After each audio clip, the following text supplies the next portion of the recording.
Esta advertencia de Jesús ya se cumple, y casi nadie lo ve. A lo largo de los siglos, se han predicado miles de sermones sobre el amor de Dios, sobre bendiciones, sobre la fe, sobre milagros.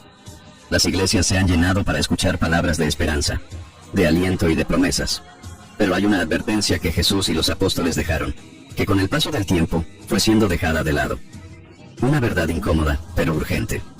Un mensaje que no atrae multitudes, pero que señala uno de los momentos más decisivos en la historia de la humanidad, el fin de los tiempos.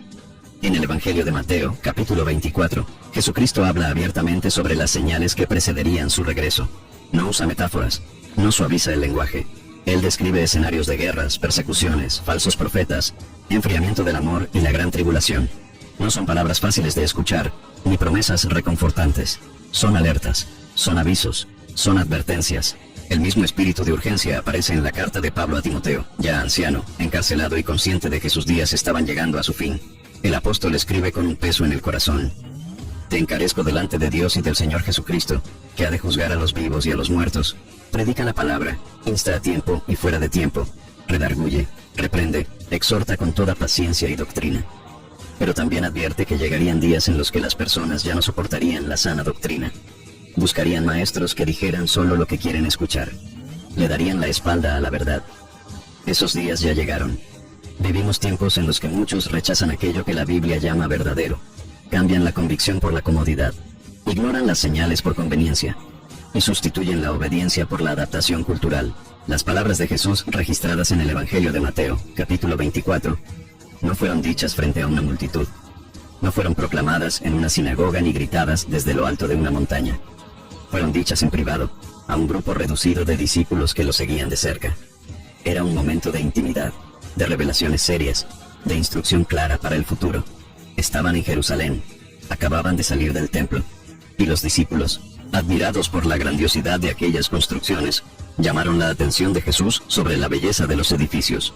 Pero la respuesta del maestro fue directa, casi fría. ¿No ven todo esto? De cierto les digo que no quedará aquí piedra sobre piedra que no sea derribada. Mateo capítulo 24, versículo 2. Aquello que era motivo de orgullo para los judíos, símbolo de estabilidad y de fe, tenía los días contados. Jesús hablaba de un juicio que vendría, de una destrucción inminente, y más que eso, de un tiempo de dolor. Asustados, los discípulos se le acercaron en el monte de los olivos y le hicieron 3 preguntas. Dinos, ¿cuándo sucederán estas cosas? ¿Y qué señal habrá de tu venida y del fin del mundo? Mateo capítulo 24, versículo 3. Querían respuestas, y Jesús se las dio, con detalles, con advertencias y con instrucciones. Lo primero que Jesús advirtió fue sobre el engaño. Cuídense de que nadie los engañe, porque muchos vendrán en mi nombre diciendo, yo soy el Cristo, y engañarán a muchos. Mateo capítulo 24, versículos 4 y 5. La marca inicial del fin no sería solamente el sufrimiento, sino la confusión espiritual. Un tiempo de líderes mentirosos, de voces que se levantarían diciendo representar a Dios, pero con intenciones torcidas. Un escenario donde el pueblo se perdería por falta de discernimiento, donde la apariencia de piedad cubriría corazones alejados de la verdad. Después, Jesús habla de guerras y rumores de guerras, naciones contra naciones, reinos contra reinos, hambres, pestes, terremotos en diversos lugares, pero Él dice, todo esto es solo el comienzo de los dolores. Mateo capítulo 24, versículo 8. Es decir, todavía no sería el fin, sino el comienzo de una gran crisis espiritual y moral. Estas señales no deberían solo observarse con los ojos, deberían interpretarse con el espíritu, porque el mayor problema no sería lo que pasará afuera, en el mundo físico, sino lo que empezaría a deteriorarse dentro de las personas. Jesús continúa diciendo que sus seguidores serían entregados para ser atormentados y muertos. Serían odiados por todas las naciones por causa de su nombre. Un tiempo de persecución, no solo institucional, sino también social. Ser cristiano pasaría a ser motivo de vergüenza. Sería asociado con fanatismo, con ignorancia, con atraso. El mundo rechazaría el mensaje de Jesús, y con eso, muchos tropezarían en la fe. Unos traicionarían a otros. El amor se enfriaría. Muchos falsos profetas se levantarán y engañarán a muchos. Y por haberse multiplicado la maldad, el amor de muchos se enfriará. Mateo capítulo 24, versículos 11 y 12. Ese versículo no habla solamente de la maldad en el mundo, sino del enfriamiento entre los propios cristianos. Hermanos alejándose unos de otros, comunidades volviéndose indiferentes al dolor del prójimo, ministerios siendo conducidos como si fueran empresas, y el espíritu de compasión siendo reemplazado por uno de competencia. Jesús deja claro que el que persevere hasta el fin será salvo, y que el evangelio del reino sería predicado en todo el mundo, como testimonio a todas las naciones. Entonces vendría el fin. Pero el discurso no termina ahí. Él habla de un periodo de tribulación como nunca lo ha habido desde el principio del mundo hasta ahora. Un tiempo tan difícil que, si aquellos días no fueran acortados, nadie se salvaría. Pero, por causa de los escogidos, Dios acortaría ese tiempo. Jesús también retoma el tema del engaño. Dice que, en esos días, si alguien dijera, aquí está el Cristo, o allí está, no debemos creerlo. Porque surgirían falsos cristos y falsos profetas, que harían grandes señales y prodigios para engañar. Si fuera posible, hasta a los escogidos. Eso significa que los engaños de esos tiempos no serían burdos ni evidentes. Al contrario, serían convincentes, impresionantes, con apariencia de espiritualidad, pero sin la esencia de la verdad. Palabras dulces, pero vacías. Promesas humanas, sin el respaldo de la cruz. Jesús aún dice, como fue en los días de Noé, así será también la venida del Hijo del Hombre. Mateo capítulo 24, versículo 37. Las personas estarían comiendo, bebiendo, casándose, viviendo como si nada fuera a pasar, sin conciencia, sin temor. Y entonces vendría el juicio. En los días de Noé, la corrupción había tomado la tierra. La violencia era generalizada. Pero el pueblo ignoraba las advertencias. Seguía viviendo con normalidad, riendo, negociando, planeando, hasta que vino el diluvio, y se los llevó a todos. Hoy, vivimos algo parecido. El mensaje de arrepentimiento ha sido reemplazado por palabras de autoayuda. La cruz fue cambiada por la tarima. El llamado al discipulado fue debilitado por promesas de prosperidad sin renuncia. Y muchos siguen así, ignorando las señales, burlándose de la fe, adaptando la Biblia al mundo, en lugar de adaptarse a la voluntad de Dios. Esa realidad fue prevista por Pablo en su segunda carta a Timoteo. Él escribe, te encarezco delante de Dios y del Señor Jesucristo, que ha de juzgar a los vivos y a los muertos, en su manifestación y en su reino. Predica la palabra, insiste a tiempo y fuera de tiempo. Reprende, corrige, exhorta con toda paciencia y doctrina. Segunda de Timoteo capítulo 4, versículos 1 y 2. Pablo estaba preso. Sentía que su tiempo en la tierra se estaba acabando. Y sus últimas palabras no fueron de consuelo. Fueron de advertencia. Un clamor para que Timoteo, y todos los que vendrían después, no dejaran de anunciar la verdad. Aunque eso costara caro. Aunque eso generara rechazo. Porque llegaría un tiempo en que las personas ya no soportarían la sana doctrina. El texto sigue, porque vendrá tiempo cuando no soportarán la sana doctrina, sino que, teniendo comezón de oídos, se amontonarán maestros conforme a sus propios deseos, y apartarán sus oídos de la verdad, y se volverán a las fábulas. Segunda de Timoteo capítulo 4 versículos 3 y 4. Es un retrato exacto de los tiempos actuales. Hay un rechazo evidente a la confrontación, una aversión a la corrección. La doctrina pura es vista como demasiado estricta, como anticuada. Y para agradar los oídos de la multitud, muchos líderes terminan adaptando el mensaje. Le quitan lo que es duro, ignoran lo que es exigente, y mantienen solo lo que agrada. Así, se multiplican maestros. Personas que enseñan con elocuencia, con apariencia de autoridad, pero sin compromiso con la verdad. No son necesariamente malintencionados, pero están desconectados de la esencia del Evangelio. Predican ideas humanas, filosofías modernas, y transforman el púlpito en un lugar de entretenimiento. Y los oyentes, por su parte, ya no quieren ser desafiados, solo quieren ser afirmados. Quieren que la predicación diga que todo está bien, incluso cuando no lo está. No quieren una palabra que los lleve al arrepentimiento, sino una que los consuele en su zona de confort. La advertencia de Pablo es clara. Habrá rechazo a la verdad y adhesión a las fábulas. Historias bonitas, narrativas con apariencia de piedad, pero que no tienen el poder de transformar el corazón. Ante esto, la misión de la iglesia no cambia. El llamado sigue siendo el mismo: predicar la palabra. Hablar, incluso cuando no haya audiencia. Enseñar, incluso cuando haya resistencia. Corregir, incluso cuando haya rechazo. Porque el juicio vendrá. Jesús regresará. Y Él no vendrá a buscar seguidores de un evangelio diluido. Vendrá a buscar discípulos que se mantuvieron fieles. Las Escrituras muestran que la fidelidad a la verdad nunca fue popular. Los profetas fueron perseguidos. Los apóstoles fueron asesinados. El mismo Cristo fue crucificado. No porque odiaran el bien que Él hacía, sino porque sus palabras confrontaban, denunciaban, llamaban al arrepentimiento. Hoy, la advertencia sigue en pie.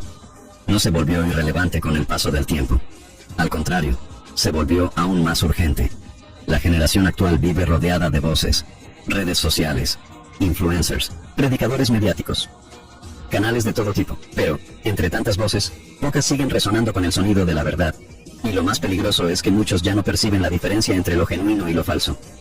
Porque la línea que separa un mensaje verdadero de uno distorsionado es cada vez más delgada, más sutil, más encubierta. Por eso es necesario volver a la fuente, a la palabra, a la enseñanza directa de Jesús. Porque fue Él quien dijo: el cielo y la tierra pasarán, pero mis palabras no pasarán. Mateo capítulo 24, versículo 35. La verdad no cambia. Puede ser rechazada, olvidada, distorsionada, pero permanece. Y al final, prevalecerá. Cuando Jesús habló sobre las señales del fin, no solo estaba describiendo eventos externos, estaba mostrando lo que sucedería dentro del corazón de las personas. El abandono de la verdad comienza por dentro, poco a poco, de una forma casi imperceptible, y cuando se nota, ya se ha convertido en norma. Jesús advirtió que habría muchos engañadores, pero también dijo que el amor se enfriaría. El amor por la verdad, el amor por el prójimo, el amor por Dios. Un enfriamiento silencioso, no visible al principio, pero devastador a largo plazo. La verdad es que el rechazo a la doctrina pura no ocurre de un momento a otro. Comienza cuando dejamos de confrontar el pecado por miedo a parecer intolerantes, cuando suavizamos el mensaje para mantener la audiencia, cuando empezamos a medir la verdad por la reacción de las personas, y ya no por la fidelidad a las Escrituras. Pablo sabía esto. Sabía que la iglesia enfrentaría ese momento. Por eso exhortó a Timoteo a mantenerse firme. No dijo que las personas abandonarían la fe por completo, sino que buscarían maestros que dijeran lo que ellas querían oír. Eso es más sutil, más peligroso, porque mantiene la apariencia de fe, pero sin arrepentimiento real. Mantiene la estructura, pero pierde la esencia. Ese escenario crea una generación de creyentes frágiles, que conocen promesas, pero no conocen la cruz, que buscan bendiciones, pero no soportan corrección, que saben repetir versículos, pero no comprenden el temor del Señor. Cuando la verdad es rechazada, el engaño gana espacio, y las señales de Mateo capítulo 24 comienzan a cumplirse de manera aún más evidente. Hoy vemos guerras, sí, vemos hambre, epidemias, violencia y caos. Pero tal vez la señal más alarmante de todas sea la forma en que la verdad está siendo relativizada. Como si ya no existiera lo correcto y lo incorrecto. Como si todo pudiera adaptarse, reinterpretarse, remodelarse para encajar en la cultura del momento. Jesús, al continuar su discurso en Mateo capítulo 24, dijo que su venida será repentina. Así como el relámpago que sale del oriente y se muestra hasta el occidente, así será la venida del Hijo del Hombre. Él no vendrá con avisos en redes sociales, ni será anunciado por celebridades. Vendrá cuando nadie lo esté esperando. Por eso Él llama a la vigilancia. Él dice: velad pues, porque no sabéis a qué hora ha de venir vuestro Señor. Mateo capítulo 24, versículo 42. Y refuerza: por tanto, también vosotros estad preparados, porque el Hijo del Hombre vendrá a la hora que no pensáis. Mateo capítulo 24, versículo 44. Estas palabras no son simbólicas, son claras, y muestran que el regreso de Cristo no será un evento gradual, sino un momento repentino, una ruptura con la normalidad, un corte definitivo entre el tiempo de la gracia y el tiempo del juicio. Y cuando Él venga, no vendrá como Salvador sufriente, como vino la primera vez. Vendrá como juez, como rey, como Señor de señores, y todos los ojos lo verán. En la continuación del capítulo 24, Jesús cuenta una parábola, la de un siervo fiel y un siervo malo. El primero está atento, vigilante, cumpliendo su papel incluso en ausencia del Señor. El segundo, al ver que el Señor tarda, comienza a golpear a los otros siervos y a comer y beber con los borrachos. El resultado: el Señor regresa en un día inesperado y lo castiga con severidad. Esa parábola revela la diferencia entre quien vive en alerta espiritual y quien se acomoda, entre quien espera el regreso de Cristo con temor y quien se aprovecha de la aparente demora para vivir como si el juicio no fuera a llegar. Muchos hoy viven como ese siervo infiel. Usan la estructura de la fe para beneficio propio. Usan el nombre de Dios para justificar codicia, vanidad, poder. Predican un evangelio sin cruz, un Cristo sin santidad, una gracia sin transformación. Pero la advertencia de Jesús no fue dirigida solamente a los incrédulos, fue dirigida a los discípulos, a los que estaban dentro, a los que profesaban fe. Eso significa que el engaño puede alcanzar incluso a quienes caminan cerca. Por eso, la vigilancia es personal. La fe debe sostenerse con responsabilidad, con temor y con dependencia del Espíritu. Pablo, al final de la carta a Timoteo, dice: he peleado la buena batalla, he acabado la carrera, he guardado la fe. Segunda de Timoteo, capítulo 4, versículo 7. Guardar la fe es una batalla. requiere lucha, requiere resistencia, porque todo a nuestro alrededor tiende a alejarnos de la verdad. La sociedad, los sistemas, los medios, incluso parte del ámbito religioso. Todos presionan para que nos ajustemos a lo que es aceptable. Pero la fe genuina no busca aceptación, busca obediencia. En el versículo siguiente, Pablo afirma con convicción: por lo demás, me está reservada la corona de justicia, la cual me dará el Señor, pues justo, en aquel día, y no solo a mí, sino también a todos los que aman su venida. Segunda de Timoteo capítulo 4, versículo 8. Hay una recompensa para quien permanece fiel, pero esa fidelidad no se mide solo por palabras pronunciadas o por apariencias externas. Se revela en la constancia, en la verdad sostenida incluso frente al rechazo. Amar la venida de Cristo no es solo creer que Él volverá, es vivir de forma coherente con esa esperanza. Es ajustar la vida como quien se prepara para un encuentro definitivo. Es no jugar con el tiempo de la gracia. Es tomar en serio las advertencias, aunque casi nadie más hable de ellas. Por eso, la advertencia bíblica olvidada no es un detalle sin importancia. Es el centro de la esperanza cristiana. Cristo volverá. Y cuando Él vuelva, habrá separación. No por apariencia, sino por fidelidad. Los que amaron la verdad, aunque hayan sufrido por ella, serán acogidos. Los que la rechazaron, aunque hayan asistido a templos, serán expuestos. Porque Dios no se impresiona con rituales. Él mira el corazón. El texto de Segunda de Tesalonicenses capítulo 2 también habla sobre el espíritu de engaño que se esparcirá al final. Pablo escribe: por eso Dios les enviará un poder engañoso, para que crean la mentira, para que sean condenados todos los que no creyeron a la verdad, sino que se complacieron en la injusticia. Segunda de Tesalonicenses capítulo 2, versículos 11 y 12. Esto es serio. Cuando alguien rechaza repetidamente la verdad, Dios permite que esa persona sea entregada al engaño. Y ya no habrá discernimiento. No habrá más arrepentimiento. Solo confusión. El corazón se endurece. Y la mentira parece verdad. Esa operación de error no vendrá solo del mundo, sino también del ámbito religioso. Jesús mismo dijo que muchos harían milagros en su nombre. Echarían fuera demonios. Profetizarían. Pero oirían del Señor: nunca os conocí. Apartaos de mí, obradores de maldad. Mateo capítulo 7, versículo 23. Es posible hacer cosas en nombre de Dios, sin estar con Dios. Es posible vivir rodeado de actividades religiosas, y aún así, estar lejos de la verdad. Por eso, la advertencia que casi nadie predica hoy debe ser rescatada. No es una amenaza vacía, es una advertencia por amor. Dios advierte porque quiere salvar. Él denuncia el pecado porque desea restaurar. Él muestra las señales porque quiere que estemos preparados. No hay tiempo para postergar decisiones espirituales. El tiempo se está acelerando. Las evidencias están frente a nuestros ojos. El mundo está en convulsión. La verdad está siendo negociada, y el juicio está a las puertas.